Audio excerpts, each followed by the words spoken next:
Hey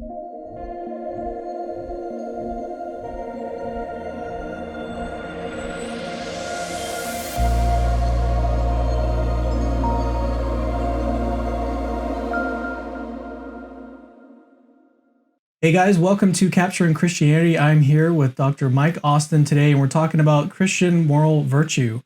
And what I would like to discuss with you, Mike, is actually like, how does Christian morality differ from other moralities? Is that the way to put it? Like, Yeah. the ancient Greeks, or even what about Muslim morality? Are there big differences between the Christian moral life and Muslim moral life?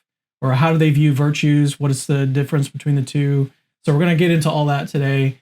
But thank you guys for tuning in, and let's just jump right in. So first of all, why don't you, because this is your first time on the channel, and I was actually looking up videos on, I searched your name last night. I was looking up Mike Austin YouTube, and there's not a whole lot of videos about you out there. So this is one of the first videos with Dr. Mike Austin. He's also the president of EPS. Is that the correct That's title? right. Yep. Yeah, president of EPS. We'll talk about EPS during the interview as well.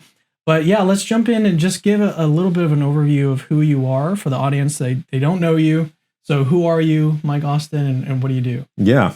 I do have a YouTube channel with 2 videos I made at the start of the pandemic. So besides, working on that. But yeah, I am a professor of philosophy at Eastern Kentucky University, where I've been since 2004.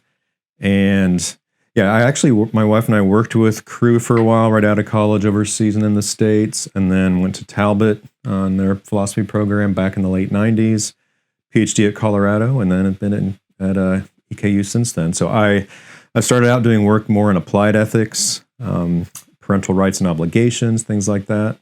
But in recent 10 or probably 15 years, really focus in on character, how to cultivate it, how it overlaps with spiritual formation, and just really that aspect of Christian morality and Christian virtue.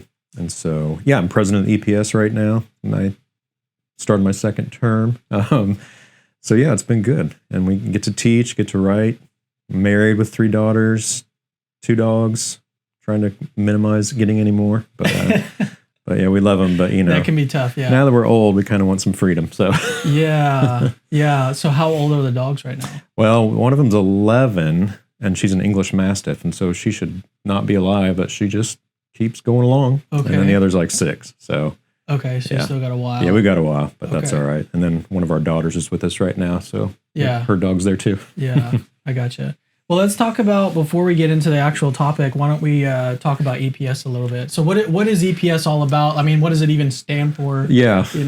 So what, because I've actually done some interviews. I don't know if you guys know this, but I've done interviews at EPS when, what was the previous president? Angus, yeah. Angus Manouche. Yeah, that's how I say it. Okay, Manouche. I just call him Angus. Or Mr. Bean. He kind of, he likes to be called Mr. Beans, but yeah. Well, we've done actually some interviews at EPS in the past, and so I've got a little bit of familiar. I know that there's like conferences that happen every year. Yeah, and you get a whole bunch of people all over the world that come and present at these conferences. But what else does EPS do? And like let's talk about that for a little while. Yeah, so we do have the annual conference. It's the Evangelical Philosophical Society. So it meets alongside the ETS every year. For the big national meeting in November, mid-November usually every year. And then there's regional meetings. Started in 1974, so it's been around a while. But around 97 or 98, there was was a refresh of the society and of the journal. So when I was at Talbot or Biola going to the library, the EPS journal was like the bulletin of the Evangelical Philosophical Society. It was basically paper, like stapled and with cardstock cover, and so they revamped it. The journal's a professional journal. Really, it has a bunch of great scholars in there, both evangelical Christians, other Christians, atheists. So we've had all kinds of good stuff there. And Ross Emmons, the current journal editor, doing some good work. So we do the journal, and then we're trying to branch out. Like we've tried to do more for grad students lately. Give an award for the best grad student paper, and we also want to do a mentoring program, which we've just started because I think it can be really tough, especially if you're going into a PhD program, at a public or secular university. My experience was pretty easy overall at Colorado, but some people's can be difficult. So trying to give some support, and even if you aren't having a tough experience, just somebody who's been through it, would have helped me a ton, because you kind of feel lost as a grad student. Yeah. So those kind of things. And really, it's for philosophers, but also for people in sort of adjacent fields. We have theologians, apologists, all kinds of different people who are members. And we really want to do more to kind of help people develop that high-end apologetic stuff in the future. And then they can translate it to their on-the-street kind of thing as well. Okay. What would that actually look like? Because that's something that I would be interested in.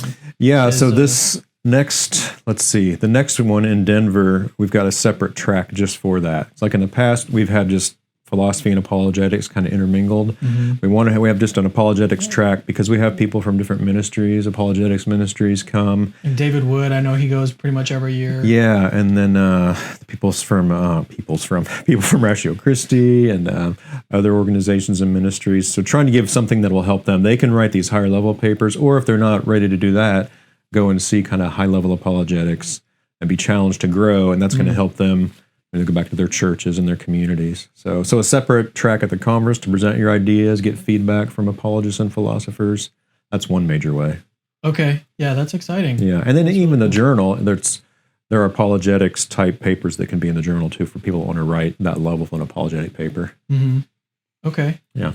Okay. Awesome.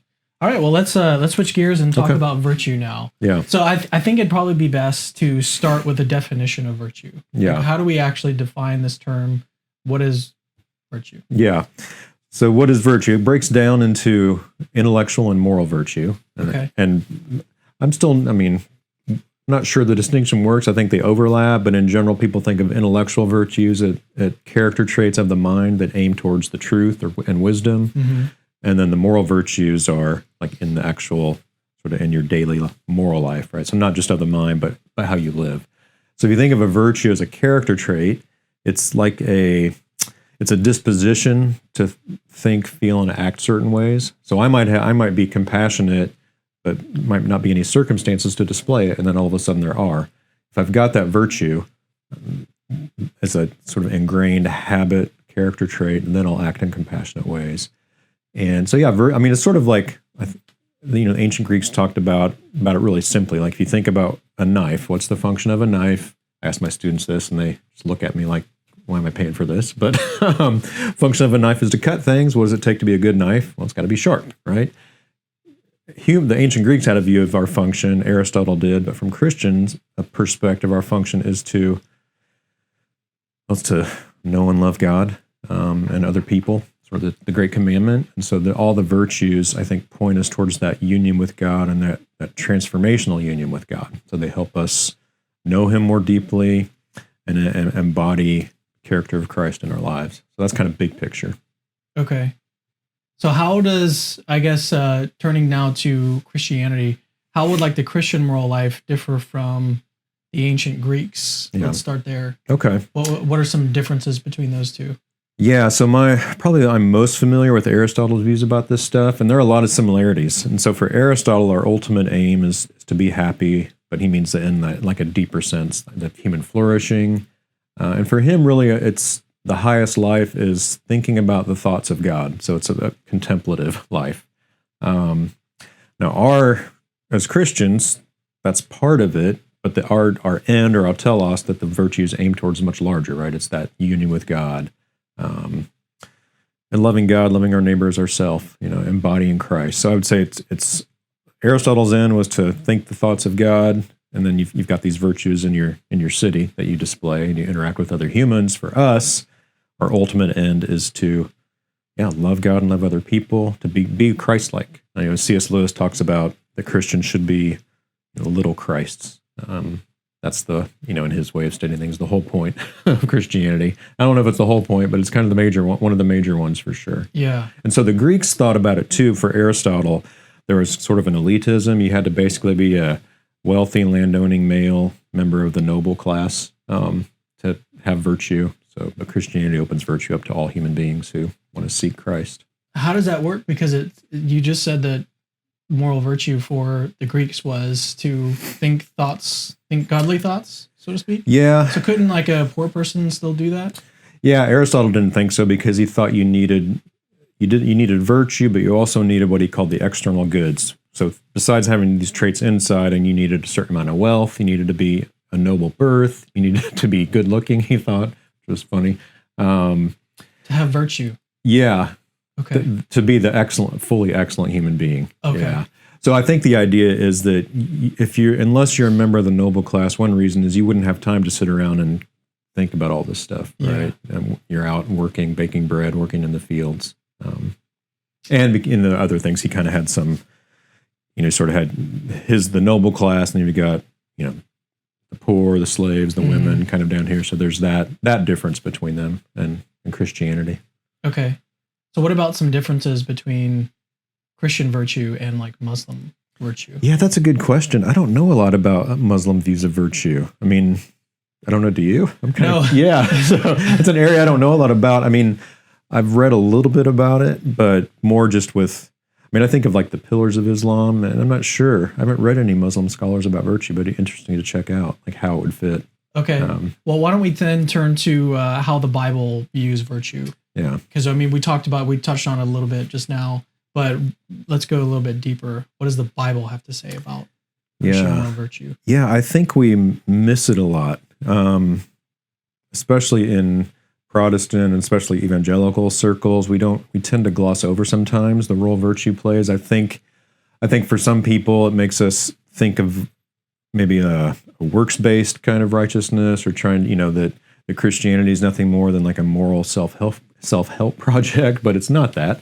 So I think the Bible, I've thought a lot about this in recent years. I think that the things that evangelicals value, like life under grace and mercy and realizing we're fallen, but I think the Bible, when it talks about being a new creation, I think a big part of that is actually our character being changed and transformed. So it's the Spirit's present in us, it's cooperating with the Spirit.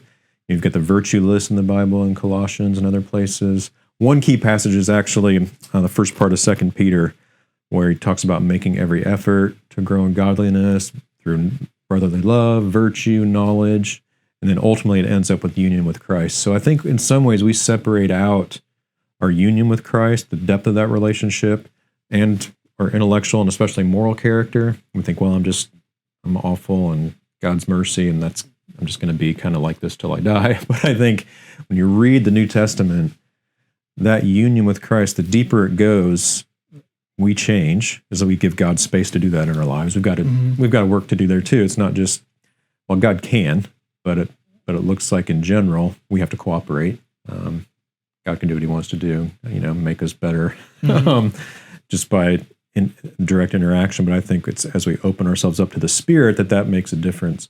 So it's that, and then the flip side of that is union with Christ.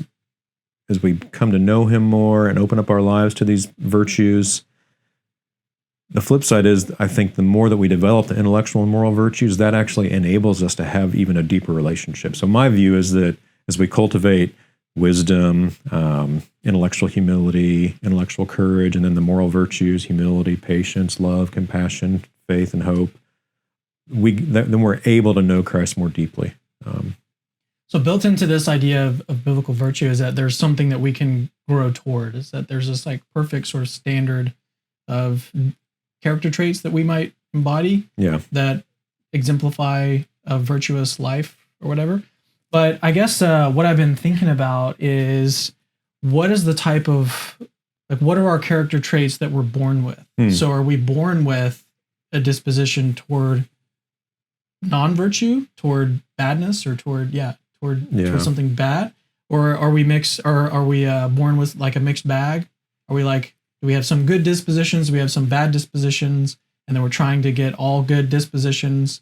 What are your thoughts? Yeah, that's a good question. I think my view is we're both. So we're born fallen, but we're also image bearers. Even the worst human being that have ever lived bore God's image, and so within that, there's capacities for moral growth and development. So even someone who's not a believer, someone like Aristotle said, you want to be a just person, do just actions. You want to be honest, do honest actions, basically work hard. But of course, as Christians, we think, you can make a little progress, but you're going to hit a wall. In fact, a lot of walls. And that's the role of grace and the Holy Spirit. So I think like the exemplar for us, of course, is Jesus. And so it's understanding how He lived, studying his life, being around people who, that's what imitation of Christ is. So I think that's a key part of it. Yeah, I guess my question is more, it's not necessarily virtue based. It's more along the lines of like, what does our human nature look like? I think that's what, and that's not your fault. That's just, I think the question that I was interested in is, what type of nature do we have? Yeah. And is it one that's got a mix? Do we have like a mix of both when we're born? Because I'm also thinking about freedom, moral freedom. And I think about the problem of evil a lot and how that sort of ties in. Because one of the objections is that like God could have just created us with good dispositions. Right.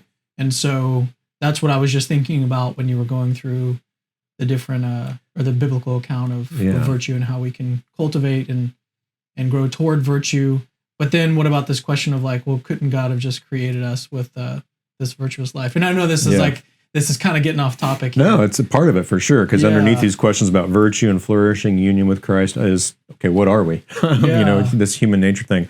I think we're born with good and bad dispositions. And I think for some people, it's not difficult to be honest, but they might struggle to be patient, And so we, given the unique way that each of us are made and influences of childhood and all that stuff, and we need to bring psychologists in to maybe to explain more of this to us. But I think my view is that we're a mix, good and bad, image bearers, but also fallen. And by fallen, do you mean just that's part of our nature is to have these bad dispositions? Yeah, that's part of it. Okay. That our part of our nature is ourselves, our character is, rather than being oriented just towards Christ-likeness and union with Him, oriented towards evil or bad or wrongdoing, those kind of things. So we're born with a mix of virtues and vices. I mean, or at least propensities for those things. I'm not sure a 6-month-old has any virtues or vices, but as we grow and develop. I think... Well, 6-month-old might actually be old enough. Yeah, that could be for some baby vices. Yeah. I have 2 young kids, and so there's like one of the things that like people believe is that children are just completely innocent. It's like not true at all. Yeah. I mean, I think as Christians, the fall affects us from the moment we exist in different ways. And as we develop, we learn more, and there are more parts of the fall. Yeah, just that brokenness, that sin nature, the flesh, whatever you want to call it, inside of us. I'm constantly correcting my kids. Like every day, that's like all I do is correct my kids. Yeah. And they're like 4 and 6 right now. And it just from a very young age, it's just been something I'm working on. Yeah. And it's tough to get, our kids are 22, 24, and 26. So we've actually just talked to them recently about kind of, looking back on things, and you look back as a parent, no matter what, you're going to look back and think I should have been maybe a little tougher here and hold the line here. I should have given more grace. And thankfully God's in the mix to cover for our mistakes. But. Well, this is actually a good time to segue into the next question, which is how can we actually cultivate virtues as Christians? Yeah. I think that's really important when we're thinking about it in terms of apologetics and what we're doing here on this channel, and a lot of philosophers too, because that's, I think something that can happen is we get so wrapped up in, well, maybe the distinction that you made earlier between intellectual and moral virtue, we can get so wrapped up in intellectual virtues that we forget about moral virtues. Yeah. So how can we cultivate moral virtues? Yeah, so there's a ton of different things you can do, both particular things intentionally, but in some ways it's kind of what Christians have done and what Jesus did for a couple thousand years. You look back at His life and what people who have thought about it. So one thing that I think has become more plain to me in recent years is community. That's sort of a buzzword or something that we need community. Let's have community. We need to be in. But how much does that actually happen? Where people who are followers of Christ, whether it's deep friendships outside of church or at church, that makes a big difference. Because if you look at the virtue lists, the moral virtue in the New Testament, they're relational. Compassion, courage, humility, love, bearing with each other, forgiving each other, all those virtues. Yeah, that's going to happen within a family, or if you're not married, within close friendships, but you need that kind of community. So really it's just being in a place where then your real self's going to come out sooner or later. And you're willing to let people see that. The communal aspect of it is really interesting. And I say interesting in the sense of the inner introverted me is like, I don't want that. Yeah. It's like, I don't want to have to interact with other people in order to cultivate virtues. Yeah, I hear you. But it's like, that's interesting. Yeah, and you don't have to be like the person at church that's got 50 friends. It could be just a handful, I'm more introverted as well. And so my, perfect night for me would be hanging out with a few friends, having coffee or other beverages, and just, having deep conversations like bourbon. I'm from Kentucky, Okay. So, yeah.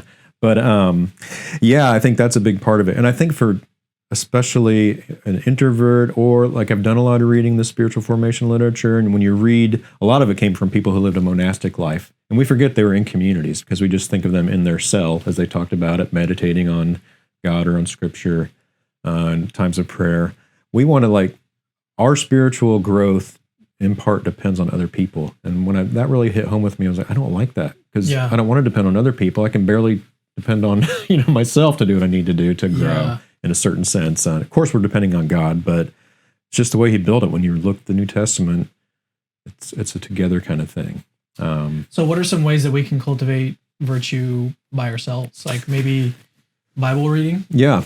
It's sort of those classic spiritual disciplines, reading and studying of scripture, meditation on the word. Dallas Willard, this has stuck with me in recent years, said that the one freedom we have, that no matter what, that we can always do, is choose what to set our minds upon. So I can be in the worst situation, I can be struggling, I can be at celebration, whatever it is, but I can choose to set my mind on God's nature, meditate on an aspect of who God is, or think about the prodigal son and what I can learn from that. So I really think that makes a big difference. I've shared this story before in my classes when we talk about humility. Several years ago, I was working on an academic book on humility, and so I derive my account of humility from Philippians 2. Basically, it's that we have this disposition to put the interest of others ahead of our own. So I'm driving home after spending 2 or 3 hours working on that part of my book, and because I've been thinking about it all day, and as I'm driving down the street to our house, I just thought, I don't want to go home and do the stuff I have to do. I don't want to wash the dishes. I don't want to our kids were younger, all the emotional and physical labor of just being a parent of young kids. And then the next thought was just what I'd spent the whole day thinking about. And you don't have to write a book to do it, but just I think actually meditating on certain virtues and on how Christ embodies them can make a big difference. Because then it's in the back of our mind, and in a sense, we're giving the Holy Spirit some material to work with, right? That we've attended to that virtue or to Christ's character, and then it sort of can show up. And just being intentional, being patient, and using those everyday situations at the grocery store, or at the airplane. I rented a car here, and every single rental car desk, there was one person, one customer, and ours there was 10. So I had to wait for a long time. The guy in front of me was about to lose his mind, but it was okay, I can choose to get all amped up or just be patient. So of course I'm not perfect, but that's the point, is those kind of things. But look, prayer, you can grow in humility through prayer, because you're expressing your dependence on God for what you need from him or what you want for other people. That helps you grow in love, grow in faith. Fasting is a good way to, I think, actually counteract anger in some ways, because you get used to not getting what you want. And that's essentially what anger, at least the unrighteous form, often comes up.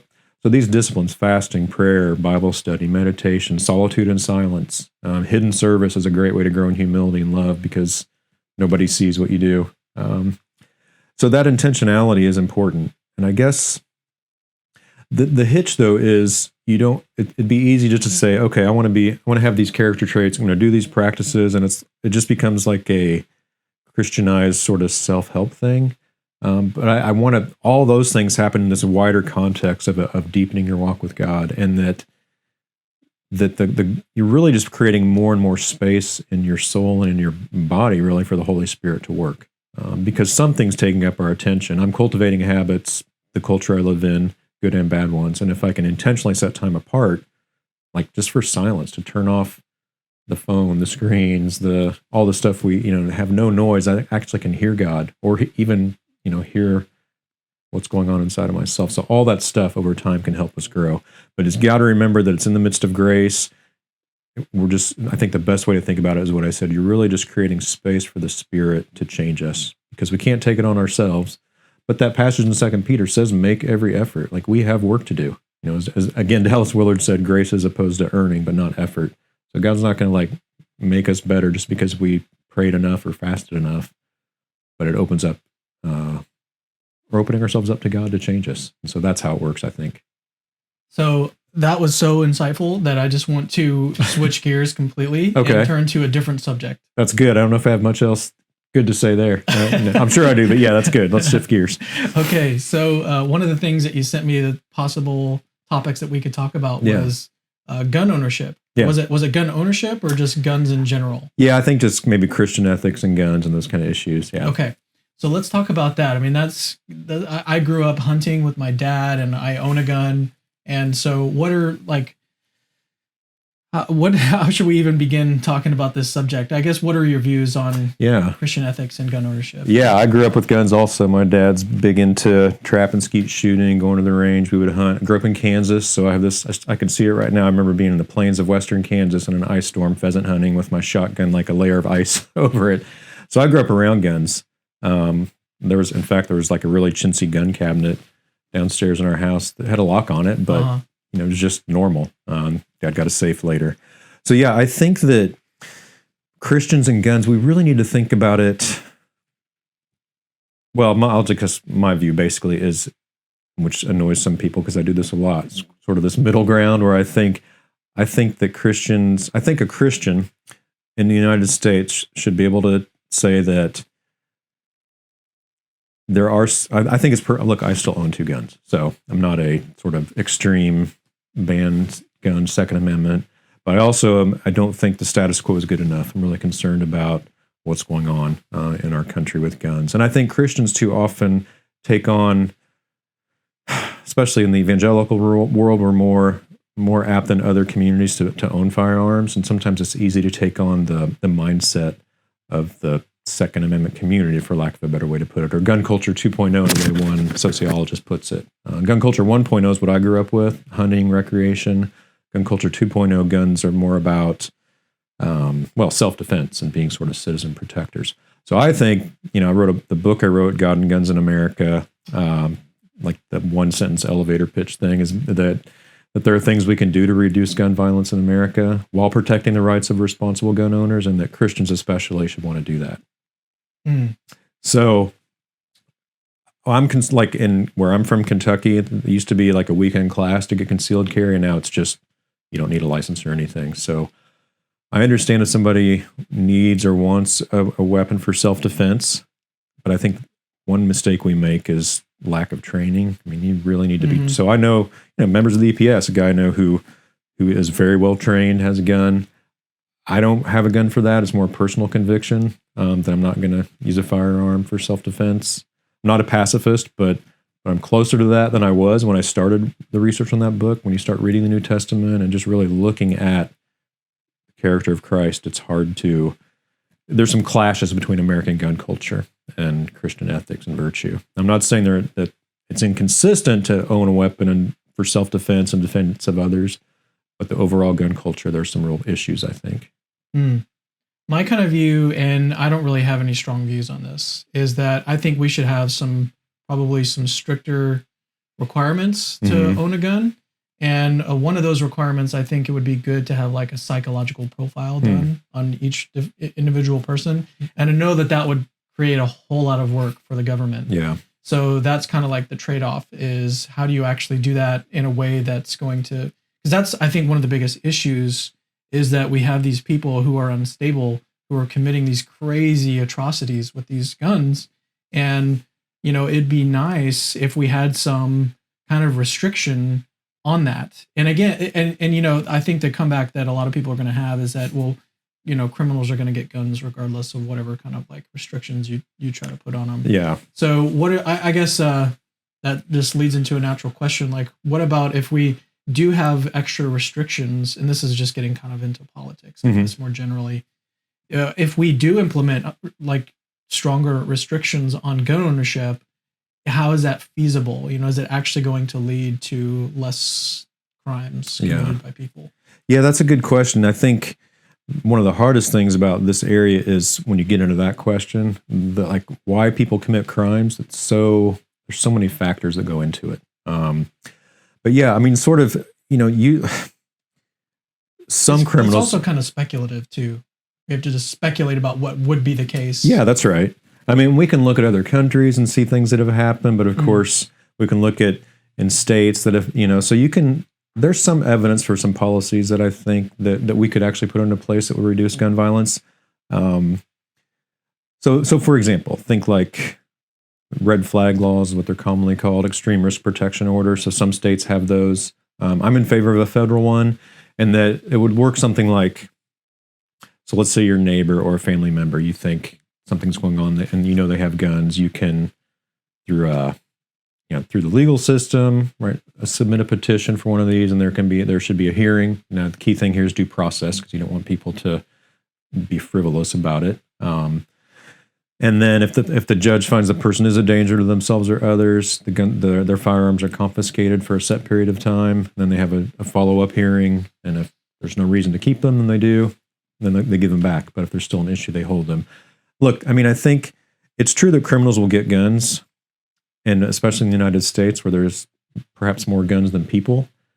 But it's not about a magic bullet. Not really intended, that pun, but no law is going to end gun violence. But I think we can reduce it, right? Just like other laws, we try to make it more difficult. And so there are times where people want something that's illegal, they can't get it because we've made it more difficult for them.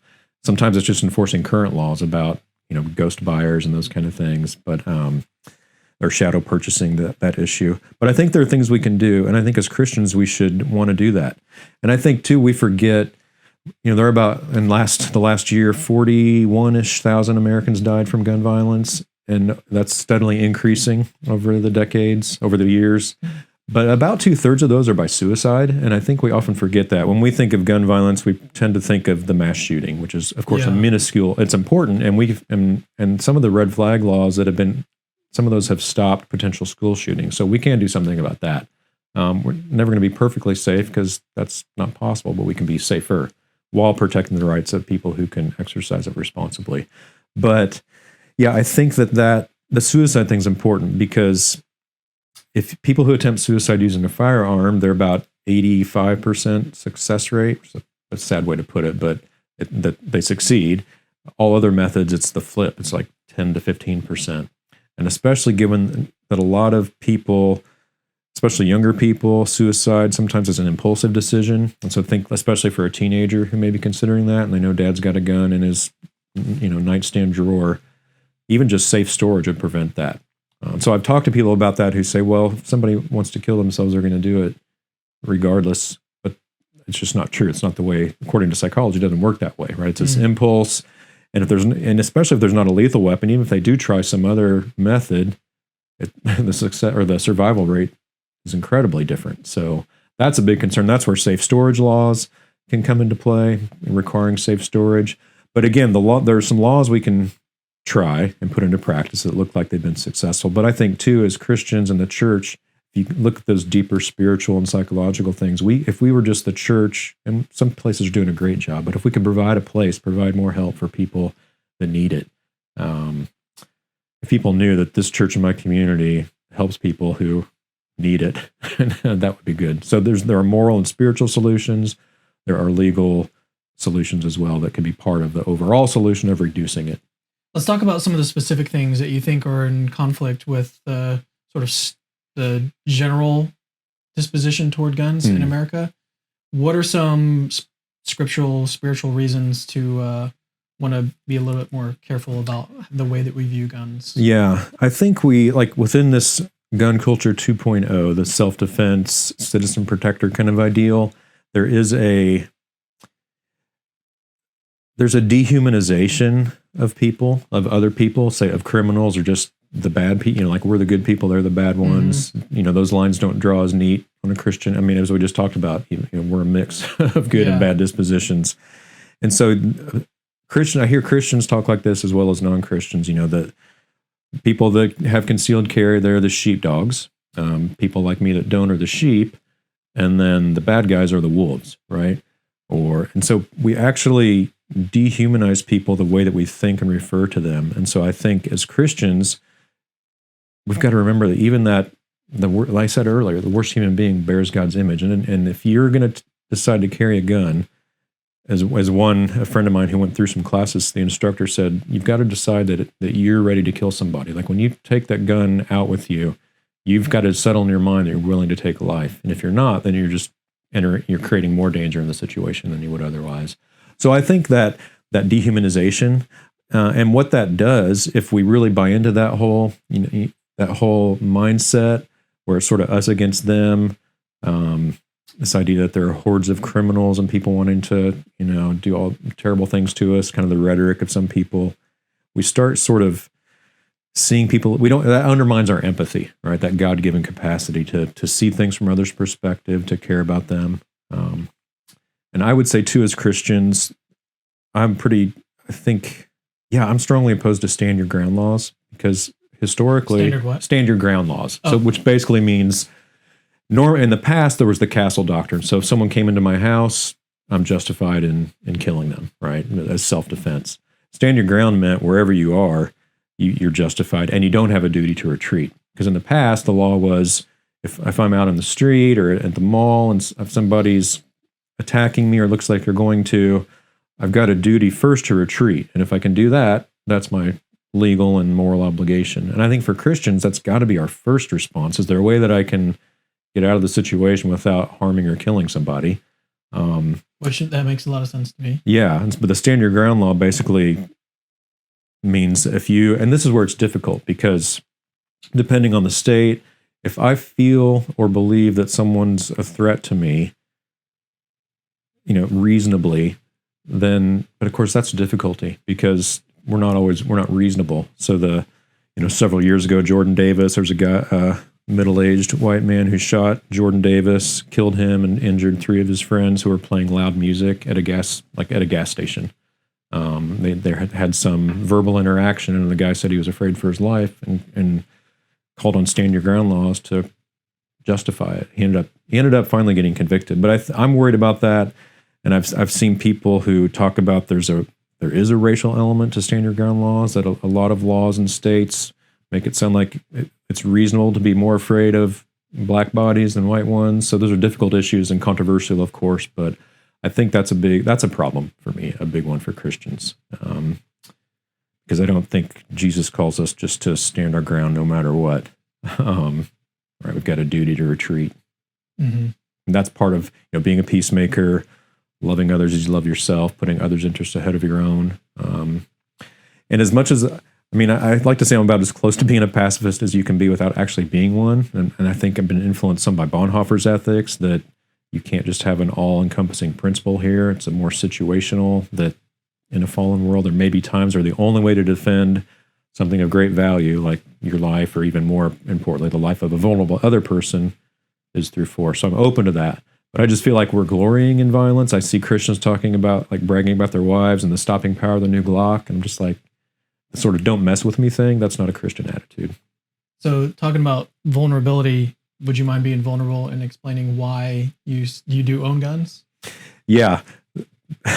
Because my dad gave them to me. And so I have a shotgun and then a deer rifle, basically. So, okay. And I haven't used them in a long time, but I still enjoy, I guess my free time, I do other stuff now. So you're not really for self-defense. Don't have a handgun, or don't even have any ammunition for the shotgun. But well, yeah. So talking about self-defense more specifically, what do you think about people who own guns to defend their house?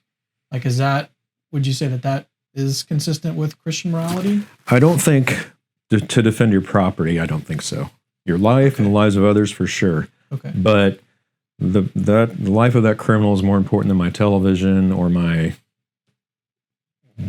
family heirloom jewelry, whatever it is. I just think, Christians in the past, in Hebrews talks about joyfully accepting the plunder of their property. It's a different context, but I think the same idea holds, that that's something we have to be willing to give up.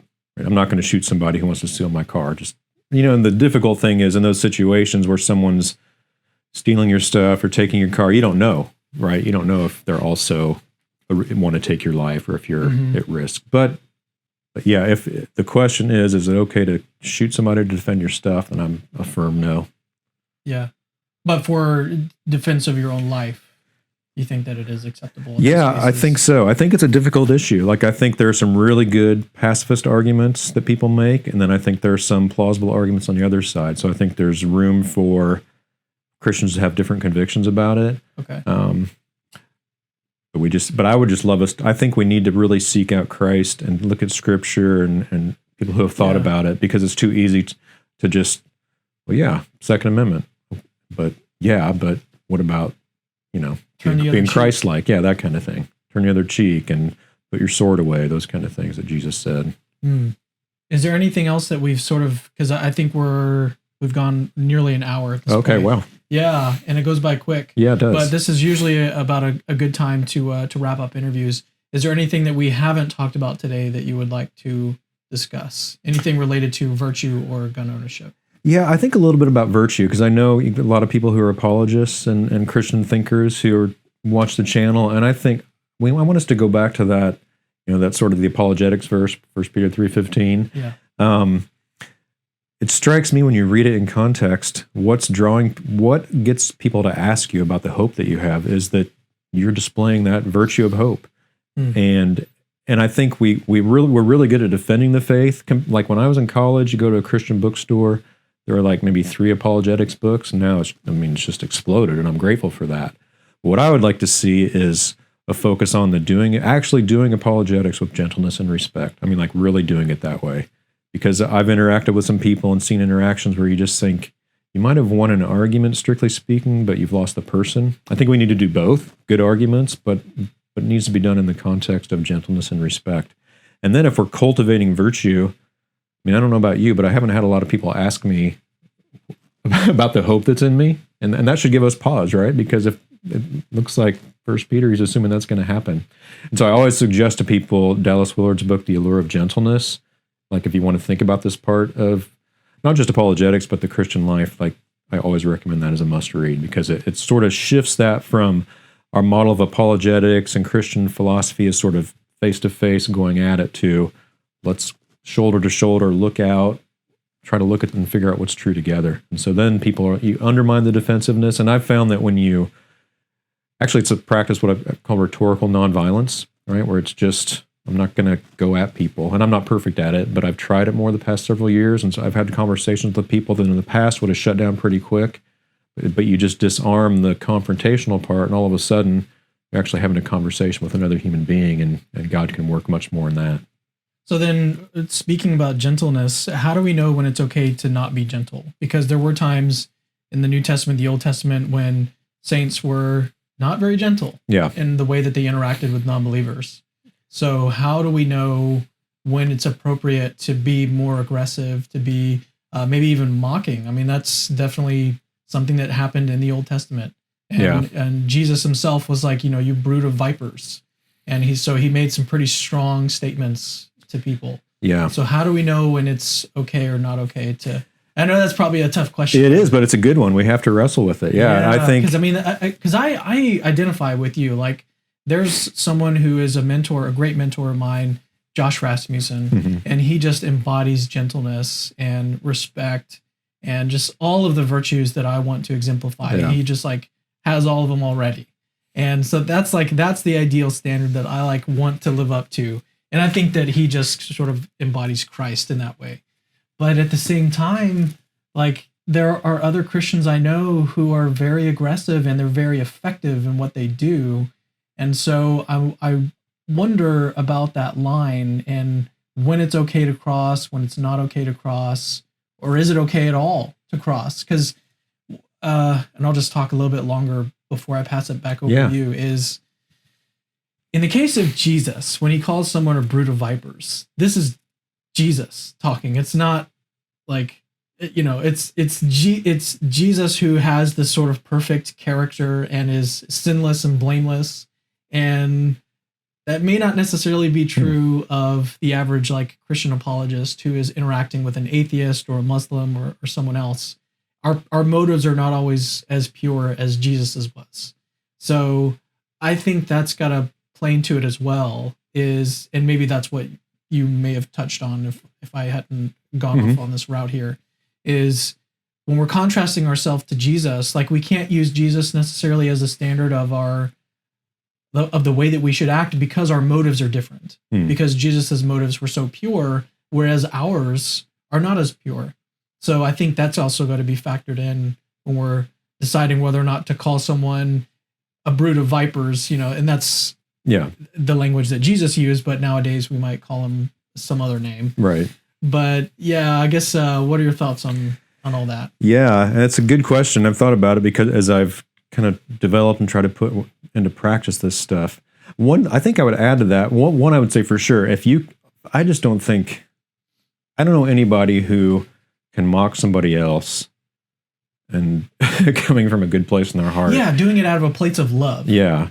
I mean, there might be a specific cases where that works, but I've never seen it be effective. I've never seen it and thought, wow, that's really Jesus-y. I mean, it just, and and especially these days where that's the norm, I mean, I think it disarmed the gentleness. If you want to think about effectiveness, the gentleness approach is going to be much more effective with people who are ready for a fight already.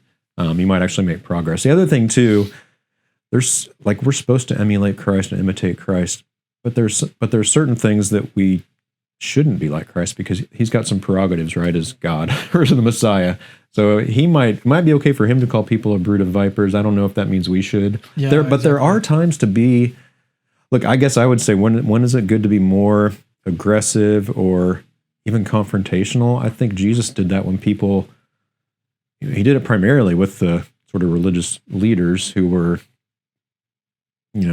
for basically not living out what they should, who were, weighing people down with rules or laws. So when you see Jesus do that kind of thing, it's for the good of humans, good people that he loves. For me, the times where I think we tend to overestimate righteous anger and unrighteous anger. We'd like to think it's always righteous or more often than it is, but someone suggested this. Actually, Rebecca Konendijk de Young, she's a professor at Calvin that does a lot of stuff on virtue, and she has her students keep an anger journal for a week or two, then set it aside. But basically, every time you get angry, rate it on the 1 to 5 scale, how angry, and then what it is that made you angry.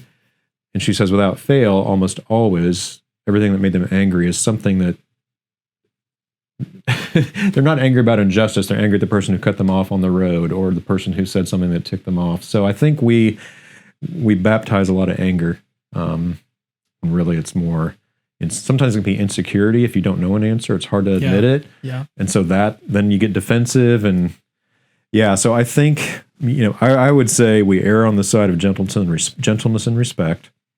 There are times if somebody's going at somebody, I've kind of been more assertive with people, in person and social media when they're going after somebody who I think is vulnerable and who needs protection. Then when it's not about me and it's about protecting somebody else who someone's mistreating, then I feel pretty confident to be more assertive and aggressive then. But when we're trying to share our faith with somebody and why to believe in Jesus, yeah, I think that we should do a lot more of the side-by-side gentleness approach. Yeah, and it can be very disarming too when someone comes at you really aggressive and then you don't respond in kind, you respond rather with gentleness and love, then it can really disarm them. And it may not be what they expect to happen. Yeah. A lot of people actually psychologically, they use their anger as a way to control other people. Yeah. So if you don't respond in the way that they're expecting, they're expecting to rile you up.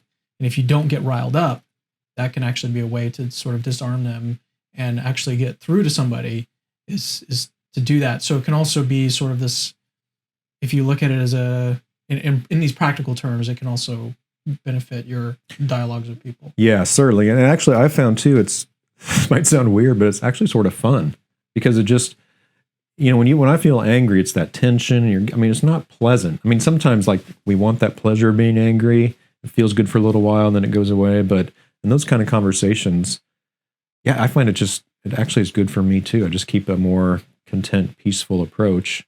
And yeah, like you said, practically speaking, it undermines a lot of what's going on and it does disarm people. And then maybe you can actually get at the issues, intellectual and otherwise, that maybe are going on in their lives as they're thinking about these kind of questions.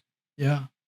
All right. I think that's going to do it for us. We've talked about a lot of different things and it's been great. We kind of did this with the or we went off on a detour. Yeah, that's all with right. the gun ownership stuff, but that was a lot of fun. I've never done that on the channel yet. So, Okay. So it was fun to Yeah, talk good. about that topic. But I really appreciate you coming on. It's been awesome. So how can people learn more about you and look into, you said you have a YouTube channel. You got a couple videos up. You're going to do more. Yeah. I want to understand. Yeah, that's right. So I'm especially soon I'll have more up. michaelwaustin.com, my website, Michael W. Austin on Twitter, the two easy places. And then you can link there. I've started one of those monthly Substack newsletter things called Rediscovering the Way, but it's essentially how to cultivate and grow in Christian virtue. So it's supposed to be practical. Taking some of the academic stuff and moving it to normal people, ways that can be beneficial. That's what's happened with high-level philosophy of religion to apologetics.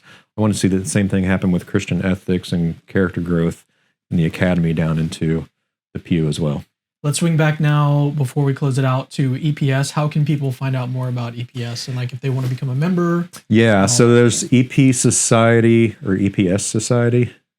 Yeah, EP Society, sorry, .org. So yeah, the webpage. And if you go there right now, it'll look like it's from about the year 2000 because it is. But we're in the final stages. Like it's taken a long time, but we're cleaning up some links, ready to go live with a revamped website. So if you go there before then, you'll know if it's the new one or the old one pretty quickly. But yeah, there's information about membership. There's all kinds of resources, both in apologetics, philosophy. So some good free stuff on there. And I'll make sure to have a link in the description of this video for you guys.